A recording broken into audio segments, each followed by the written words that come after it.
बिस्मिल्लाहिर्रहमानिर्रहीम जी, आपका मेज़बान शकील हैदर आपकी खिदमत में हाजिर है और आप देख रहे हैं आपका पसंदीदा चैनल बगा फैक्ट्स। 9 मार्च 2015 का दिन पाकिस्तानियों के लिए बहुत बड़ा दिन था। उस दिन पाकिस्तानियों ने बड़ी ज़्यादा खुशियां मनाई थी, भारत का बड़ा ज़्यादा मजाक उड़ाया था और उस दिन पाक अफवाज जो थी, पाकिस्तान की जो फौजें थी, उन अफवाज को भी टीवी के ऊपर, सोशल मीडिया के ऊपर, अखबारों के अंदर बड़ा खिराज तहसीन पेश किया गया था। हमने बड़ा ज़्यादा जोशो खरोश का इजहार किया था क्योंकि ये वो दिन था कि जब पाकिस्तान ने पहली मरतबा न्यूक्लियर कैपेबिलिटी वाला लॉन्ग रेंज मिसाइल यानी कि शाहीन 3 को बाकायदा तौर पर दुनिया के सामने दिखाया था, दुनिया को दिखाया, दुनिया को बताया था कि ये देख लो हमने ये बना लिया है। और ये एक ऐसा मिसाइल है कि जो 12 मिनट के अंदर इसराइल तक चला जाता है, यानी कि इसकी इसराइल तक रेंज थी ये 2750 किलोमीटर इसकी जो रेंज है वो बताई गई थी। वरना जबकि दूसरी जानिब जो अमेरिका, रूस और दुनिया की बड़ी बड़ी ताकतें हैं उन्होंने वाज़ेह तौर पर यह कहा था कि पाकिस्तान के इदारे इसकी जो रेंज है वो कम बता रहे हैं, इसकी रेंज कम से कम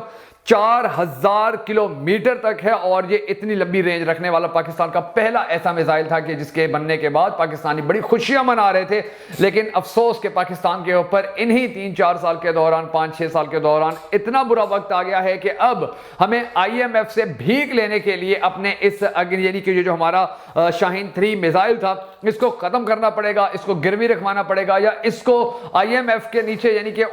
उनके नीचे रखवाना पड़ेगा। वो आकर देख लेंगे कि इसको कैसे बनाया गया, इसके अंदर क्या क्या इस्तेमाल किया गया। और ये बातें सारी मैं नहीं करूं बल्कि ये तो अब ट्रिब्यून ने भी इसकी खबर छाया कर दी है। इसाक डार ने भी असेंबली के अंदर खड़े होकर बड़ी ज्यादा ऐसी बातें की कि जिसके बाद बड़े ही अफसोस और दुख के साथ पाकिस्तानी कौम को यह खबर दी जाती है कि इन लोगों ने, इन भिखारियों ने पाकिस्तान को इस मकाम के ऊपर बिलाखिर पहुंचा ही दिया है कि पाकिस्तान के अब जो दफाई असासे थे वो भी हम गिरवी रखने पर मजबूर हो गए हैं, वरना हमारे बच्चे भूख से मरना शुरू हो जाएंगे। ये सारी बातें जो हैं इसकी जो तफसीलात हैं आज की इस वीडियो के अंदर मैं आपको बताऊंगा। मगर उससे पहले हम सबको अल्लाह तबारक व तआला के हुजूर गिड़गिड़ा कर दुआ करनी है कि हमारे परवरदिगार अगर हमसे कोई खता हुए तो हमारी खता माफ कर दे। और ये चोर टोला पाकिस्तान के ऊपर मुसल्लत है, जिससे पहले पाकिस्तानी मुईशत को सत्यानाश किया, पहले पाकिस्तानी अवाम, वो हमारा वजीर आज़म जो कहता था मैं अपने कपड़े बेचकर पाकिस्तानियों की खुराक पूरी करूंगा, पाकिस्तानियों की जरूरियात पूरी करूंगा, उसने पाकिस्तानियों के कपड़े तक उतार लिए हैं। पाकिस्तानियों के पास अब कपड़े खरीदने के पैसे नहीं है, बच्चे गलियों के अंदर नंगे फिर रहे हैं, उनके पास दूध के पैसे नहीं है, उनके वालिदैन के पास के दूध अपने बच्चों को लाकर पिला सकें। हालात इस नहज पर पहुंच चुके हैं कि वालिदैन अब अपने बच्चों को स्कूलों तक नहीं भेज पा रहे हैं। और दूसरी जानिब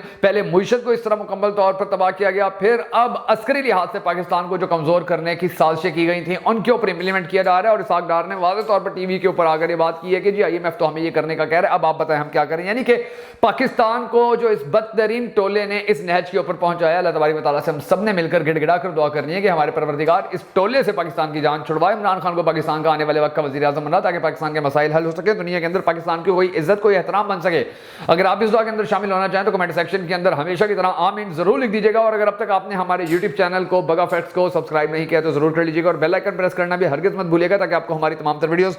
बर वक्त मौसूल होती रहें। अब मैं आपको ये बताता हूँ नाज़रीन कि पाकिस्तानियों ने ये जो 9 मार्च 2015 को खुशियां मनाई थी और भारत को सबसे ज्यादा चिढ़ाने के लिए ज्यादा जश्न मनाया गया था, इसकी वजह यह थी कि भारत ने कुछ अर्सा पहले अग्नि 3 का बड़ा कामयाब तजर्बा भी किया था। और अग्नि 3 के हवाले से भारतीयों ने बड़ा जोशो खरोश के साथ पाकिस्तान को बहुत ज्यादा तनकीद का निशाना बनाया, मजाक उड़ाया कि हमारा ये एक मिसाइल पूरे पाकिस्तान के लिए काफी है, भारतीयों के पास ये बहुत बड़ी ताकत आ गई है, अब भारतीय बहुत ज्यादा महान हो गए हैं, बहुत ज्यादा विशाल हो गई है इनकी ताकत, अब इनकी जो सेना है उसको कोई भी तोड़ नहीं सकता है, इनकी सेना को अब कोई भी किसी भी युद्ध में शिकस्त नहीं दे सकता है। लेकिन उसके फौरन बाद, कुछ अर्से बाद जब पाकिस्तान ने जवाब दिया था तो इनकी बोलती बंद होकर रह गई थी। लेकिन अब सूरत हाल ये हो चुकी है जी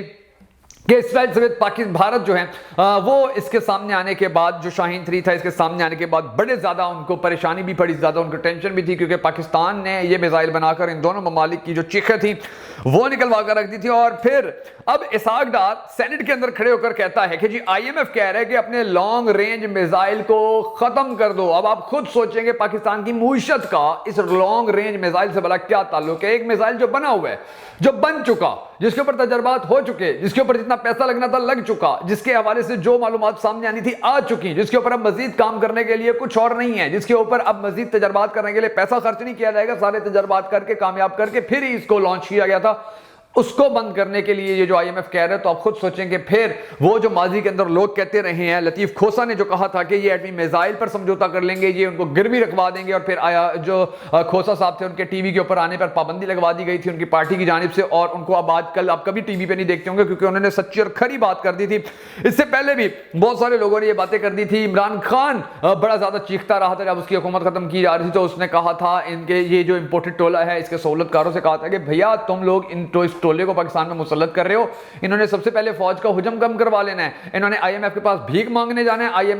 ایم ایف نے وہ شرطیں رکھ دینی ہے کہ پھر تمہاری بھی چیخیں نکلنا شروع ہو جائیں گی، اور ایسا ہو رہا ہے۔ اب فوج کے بجٹ کو کم کرنے کے اوپر مشاورت کی جا رہی ہے، فوج کی تنخواہیں کم کرنے کے حوالے سے بات کی جا رہی ہے، بہت ساری چیزیں سامنے آ رہی ہیں۔ تو عمران خان جو چیختا رہا تھا، روتا رہا تھا کہ پاکستان کا جو مستقبل ہے وہ مکمل طور پر خراب کیا جا رہا ہے ان چوروں لٹیروں کو لا کر، اب آ کر پاکستانی قوم کو سمجھ آنی چاہیے کہ عمران خان کتنی سچی اور کتنی کھری باتیں کر رہا تھا، اور کس طرح وہ یہ کہہ رہا تھا کہ یہ لوگ ہماری سیکیورٹی کو کم کریں گے، اور بالآخر یہ ہماری سیکیورٹی کو کم کرنے کے جو اشارے ہیں وہ دینے لگ چکے ہیں۔ اب زیادہ دلچسپ بات یہ ہے کہ اگر آئی ایم ایف کو، جیسے ابھی اسحاق ڈار نے یہ کہا، اس نے سینیٹ کے اندر کھڑے ہو کر کہا کہ جی وہ ہمیں کہہ رہے ہیں کہ جی اپنا لانگ رینج میزائل کم کرو، اور پھر فوراً اس نے کہا کہ ہم کسی کو اجازت نہیں دیں گے کہ کوئی میلی آنکھ سے ہمارے میزائل کی طرف دیکھ لے یا ہمارے ایٹمی اثاثوں کی طرف دیکھ لے۔ یعنی کہ آپ اندازہ لگائیں کہ آئی ایم ایف کے آگے یہ لیٹے ہوئے ہیں کہ ہمیں بھیک دے دو، اور پھر جب وہ بھیک دینے کے چکر میں یہ کہتے ہیں کہ تم اپنے شاہین 3 میزائل کو ختم کر دو، تو یہ آ کر سینیٹ کے اندر بتاتے ہیں اور پھر فوراً کہنا شروع کر دیتے ہیں کہ کسی کی جرت نہیں، کسی کی ہمت نہیں ہے، کسی کی مجال نہیں ہے کہ کوئی میلی آنکھ سے ہمارے میزائل کی طرف دیکھ لے۔ یعنی کہ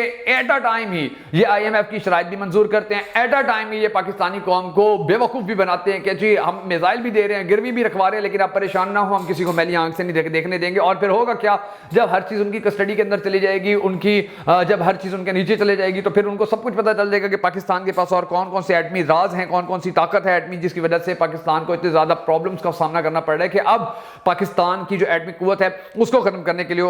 کے حوالے سے باقاعدہ طور پر نام لیا جا رہا ہے، باقاعدہ طور پر بات کی جا رہی ہے۔ عمران خان نے، آپ کو یاد ہوگا کہ جب روس گیا تھا تو روس جانے کی عمران خان کی سب سے بڑی وجہ یہ تھی کہ معیشت کو بہت بڑے سہارے کی ضرورت تھی۔ عمران خان روس گیا کہ سستی گندم سستا تیل لوں گا، ہمارے پاس 6-7 ارب ڈالر جو ہیں وہ بچ جائیں گے، آئی ایم ایف کو جو قرضہ واپس کرنا ہے وہ کر دیں گے، جان چھوٹ جائے گی قرضے سے، آئی ایم ایف سے جان چھوٹ جائے گی، اور پھر ہم اپنے ملک کو آگے لے کر چلیں گے۔ یعنی کہ عمران خان کی یہ پلاننگ بڑی زبردست تھی، لیکن پھر بڑی طاقتوں کو پتا تھا کہ اگر عمران خان روس کے ساتھ یہ سارے معاہدے کر لیتا ہے، آئی ایم ایف سے جان چھڑوا لیتا ہے، تو پھر تو اس کی جو ترقی ہے، پھر تو عمران خان کی جو سیاسی کامیابی ہے وہ تو ہمیشہ کے لیے قائم ہو جائے گی، پھر ملک کی ترقی کو کوئی نہیں روک پائے گا، اور ملک عمران خان کے دور کے اندر بڑا ترقی میں جا رہا تھا۔ یہ ہر پاکستانی سوچتا بھی ہے، ہر پاکستانی جانتا بھی ہے، اور یہی وجہ ہے کہ عمران خان نے پھر جب عمران خان کی حکومت ختم کی جا رہی تھی تو عمران خان نے بتا دیا تھا ان کو کہ یہ آئی ایم ایف تو ان سے بڑی سخت شرائط رکھائے گا، کیونکہ آئی ایم ایف کو پتا ہے کہ پہلے بھی عمران خان نے آئی ایم ایف سے چنگل سے جان چھڑوانے کے لیے بڑی زبردست پالیسی بنا لی تھی، اور اگر اب دوبارہ ایسی پالیسی بنائی جاتی ہے تو پھر پاکستان آئی ایم ایف کے چنگل سے نکل جائے گا۔ مگر آئی ایم ایف نے پاکستان کو اپنے چنگل میں رکھنے کے لیے یہ جو سارے ڈرامے کیے ہوئے تھے، جو امریکہ کی ایک رجیم چینج آئی تھی جس کے بعد عمران خان کی حکومت ختم کی گئی تھی، تو یہ سارا معاملہ پھر وہی تھا کہ عمران خان کو کھڈے لائن لگا دو، اس کا پتہ کاٹ دو، اس کو سائڈ پہ کر دو، دیوار سے لگا دو، اس کے ساتھیوں کو تتر بتر کر دو، اور پھر اس کے بعد جو آئی ایم ایف شرائط رکھنا چاہے گی وہ شرائط ہم منوا بھی لیں گے۔ اب سین یہ ہے کہ اسحاق ڈار ایک جانب یہ اعلان کر رہے سینٹ کے اندر پاکستانی قوم کو بتا رہے ہیں، جبکہ پاکستانی قوم کو تو فرق ہی نہیں پڑتا ہے کہ کوئی میزائل آئے یا کوئی میزائل جائے، پاکستانی قوم نے کون سا اس کو کھانا ہوتا ہے، یا وہ میزائل کون سا پاکستان کے چھوٹے غریب بچوں کو دودھ پلا رہا ہوتا ہے یا ان کی تعلیمی اخراجات پورے کر رہا ہوتا ہے۔ اسحاق ڈار نے سینٹ کے اندر جو کھڑے ہو کر بات کی تو بیسیکلی اس نے اسٹیبلشمنٹ کو ڈرایا کہ دیکھو جی آئی ایم ایف اب اس نہج کے اوپر پہنچ چکی ہے کہ وہ ہمارے میزائلوں کے اوپر بھی بات کر رہے ہیں، وہ ہمارے ایٹمی اثاثوں کے اوپر بھی بات کر رہے ہیں، اگر اب بھی نواز شریف کو واپس لانے کا وعدہ پورا نہیں کیا جاتا ہے، اس کی نااہلی ختم کرنے کا وعدہ پورا نہیں کیا جاتا ہے، مریم نواز کی نااہلی کا وعدہ ختم کرنے کا وعدہ پورا نہیں کیا جاتا ہے، عمران خان کو گرفتار کرنے کا وعدہ پورا نہیں کیا جاتا ہے، پھر تو آئی ایم ایف کے آگے ہم یہ سب کچھ کرنے پر مجبور ہو جائیں گے، اور پھر آپ بھی نہیں بچو گے، ہم تو بچیں گے نہیں بچیں گے، آپ بھی پھر ہمارے ساتھ نہیں بچو گے، آپ بھی ہمارے ساتھ رگڑ کے جاؤ گے۔ یعنی کہ وہ اسٹیبلشمنٹ کو بھی دھمکا رہا ہے، کیونکہ مریم نواز ایک جانب سے بھرپور طریقے سے ججز عدلیہ اور اسٹیبلشمنٹ کے خلاف پروپیگنڈا کر رہی ہے، اور دوسری جانب اسحاق ڈار بھی اس حوالے سے بڑا ٹھوک کے سامنے آ رہے ہیں، یعنی کہ وہ بھی اب یہ کوشش کرے کہ کسی نہ کسی طرح اسٹیبلشمنٹ سے اپنا وہ وعدہ پورا کروایا جائے گا جو نواز شریف کو نااہل جو تھا وہ اس کی نااہلی ختم کرواؤ اور اس کو پاکستان آ کر الیکشن لڑنے کی اجازت دی جائے۔ اب آئی ایم ایف نے ایک اور بھی بڑی زبردست قسم کی اور دلچسپ شرط رکھی ہوئی ہے پاکستانیوں کے آگے، اسحاق ڈار کے آگے۔ انہوں نے کہا ہوا ہے کہ جی اگر آپ لوگوں نے ہم سے بھیک لینی ہے، ہم سے قرضہ لینا ہے، تو بڑا ضروری ہے کہ یورپ کے بہت سارے ممالک، یو اے ای، سعودی عرب، چین، लिख कर हमें यानी कि IMF को दे कि ये आपका पैसा भी लुटा देंगे, इनके पास इतनी सलाहियत है कि ये अगर थोड़ा सा और मुल्क चलाएं तो ये किस्तों की सूरत वापस कर सकेंगे। अगर ये लिख कर नहीं देते तो फिर हमारे पास तुम भीख मांगने ना हो, फिर हमारे पास कोई रास्ता नहीं है कि तुम्हें पैसे दें। और दूसरी जानिब जो चीन है, जो सऊदी अरब है, वो पाकिस्तान के हालात बड़े अरसे से देख रहे हैं। पाकिस्तान की तारीख में पहली बार ऐसा हुआ कि शहबाज शरीफ जैसा वजीर आजम पाकिस्तान का जब चीन के दौरे के ऊपर गया तो चीन ने पहली मरतबा तारीख के अंदर तोहफे देने के बजाय एक धमकी या आप ऐसा करें एक वार्निंग देके भेजा कि जाके अपने हालात ठीक करो, उसके बाद हमारे पास आना, भीख भी देंगे, तुम्हारे साथ ताउन भी करेंगे और तुम्हारी मईशत को बेहतर करने में इकदाम भी करेंगे, लेकिन पहले जाकर अपने मुल्क के हालात ठीक करो। और हालात तुम्हारे उस वक्त ठीक होंगे जब तुम्हारे मुल्क के अंदर इलेक्शन होगा। अभी जो इतनी धांधली वहां पर मची हुई है, रोज वहां पर तमाशे लगे हुए हैं, तो इन हालात के अंदर कौन वहां पर आकर इन्वेस्टमेंट करेगा या कौन वहां पर आकर पैसा लगाएगा? जो तुम्हें कौन पैसे देगा कर्ज के तौर पर कि तुम्हारा मुल्क तो डिफॉल्ट होने के इंतहाई करीब है और हालात ठीक नहीं हो रहे? तो पहले जाकर हालात ठीक करो, अमन ठीक करो। उसके बाद हमारा वजीर आजम सऊदी अरब गया था, सऊदी अरब ने भी सेम यही शराइत रखी थी कि हम आपको देंगे, सब कुछ देंगे, हम आपके साथ खड़े होंगे, हम आपको इतना पैसा देंगे कि आपके सारे मसले खत्म हो जाएंगे, लेकिन पहले अपने अंदर